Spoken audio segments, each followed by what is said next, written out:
গাজা উপত্যকার সেই অন্ধকার রাতগুলো আজও চোখে ভাসে। তার নাম জানাতে চায় না, ভয় পায়। হয়তো সমাজ তাকে বিশ্বাসঘাতক বলবে, হয়তো একদিন মুখোশ খুলে দেবে কেউ, আর তখনই থেমে যাবে তার স্বাভাবিক জীবন। তবুও মুখ খুলেছে সে, কারণ তার বিবেক আর নীরব থাকতে পারছে না। ইসরায়েলি ডিফেন্স ফোর্সের 252তম ডিভিশনের এক রিজার্ভ সেনা 3 বার গাজায় ডিউটিতে গিয়েছেন। এবার চতুর্থবার যখন ফিরলেন, তার ভেতরের যুদ্ধ তখনও থামেনি। মুখে কোনো নাম নেই, ক্যামেরায় ছায়া ছাড়া কিছুই দেখা যায় না, তবুও তার কথায় স্পষ্ট ভয়ঙ্কর কিছু ঘটছে গাজার বুকে, আর তাতে সে নিজেও ছিল অংশীদার। এই সেনা বললেন, আমাদের বলা হতো এই জায়গায় যদি কেউ ঢোকে তাকে মেরে ফেলতে হবে, সে বাচ্চা হোক, বৃদ্ধ হোক, নারীও হতে পারে, তাতে কিচ্ছু যায় আসে না। তারা যদি এই সীমার ভেতরে আসে তবে তারা বিপজ্জনক, আর তাদের মরতেই হবে। তিনি বলেন, এইসব নো গো জোন এর সীমা চোখে দেখা যায় না, শুধু কল্পনার রেখা। আর এই কল্পনার লাইন পেরিয়ে যারা ঢুকত তাদের শরীর পড়ে থাকত রাস্তায়। কোনো হুঁশিয়ারি, কোনো চিহ্ন, কোনো চিৎকার নয়, শুধু গুলি।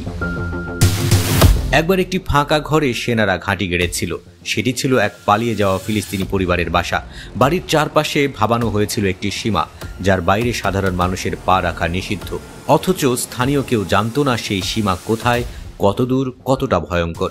ওই ইসরায়েলি সেনা বলেন, তারা বলে সব গাজাবাসী জানে কোথায় যেতে নেই, কিন্তু সত্যি কথা হলো মানুষ জানে না, তারা শুধু বাঁচার চেষ্টা করে। তাদের ইউনিটের অনেকেই বিশ্বাস করত গাজার সব মানুষই সন্ত্রাসী, আর এই বিশ্বাস শুধুই 1-2 জনের নয়, অনেক সময় সেটা হয়ে উঠত অফিসিয়াল কমান্ড। তারা বলতো যদি কেউ এদিকে আসে তার মানে সে জানে এখানে আসা নিষেধ, আর যদি সে তাও আসে তবে সে সন্ত্রাসী।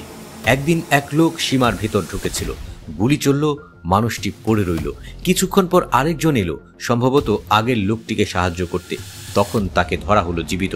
তারপর আদেশ আবার বদলে গেল নিয়ম, এখন থেকে কেউ এলেই মেরে ফেলো। গাজার সুজাইয়া এলাকায় আরেকটি ঘটনা। ধ্বংস হয়ে যাওয়া একটি বাড়ির ছাদ থেকে লোহার টুকরো আর সোলার প্যানেল কুড়িয়ে নিচ্ছিল কিছু মানুষ। গরিব নিঃস্ব মানুষ, যারা জীবন চালানোর জন্য ভাঙা ছাদের নিচে খুঁজে ফিরছিল কিছু ধাতব ভাঙাচোরা।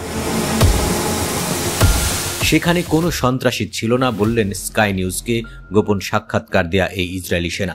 কিন্তু এখানকার নিয়মটা হলো যার যার মর্জি। কে বাঁচবে কে মরবে নির্ভর করবে কমান্ডারের মেজাজের উপর।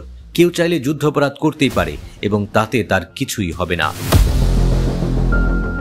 এই কথাগুলো বলার সময় ওই ইসরায়েলি সেনার গলা কেঁপে ওঠে, কিন্তু ভেতরের ভারী বিষণ্ণতা স্পষ্ট। তিনি বলেন, তারা বলতো এই মানুষগুলো অক্টোবর 7 থামায়নি, বরং তারা আনন্দ করেছে যখন আমাদের উপর হামলা হয়েছে, তাই তারা মরতে পারে। আর একটু চুপ থেকে ওই ইসরায়েলি সেনা বললেন, তাদের কারো ভেতরে মায়া নেই। আমি দেখেছি অনেকেই ভাবতো তারা ভালো কাজ করছে, কারণ তারা বিশ্বাস করত গাজার কেউই নির্দোষ নয়। ইসরায়েলের সমাজে সেনাবাহিনী হলো এক পবিত্র প্রতিষ্ঠান। সেখানে সমালোচনা মানে নিজের নাম সমাজ থেকে কেটে নেওয়া। তবু এই সৈনিক নিজের কথা বলছেন, কারণ তিনি আর চুপ থাকতে পারেন না।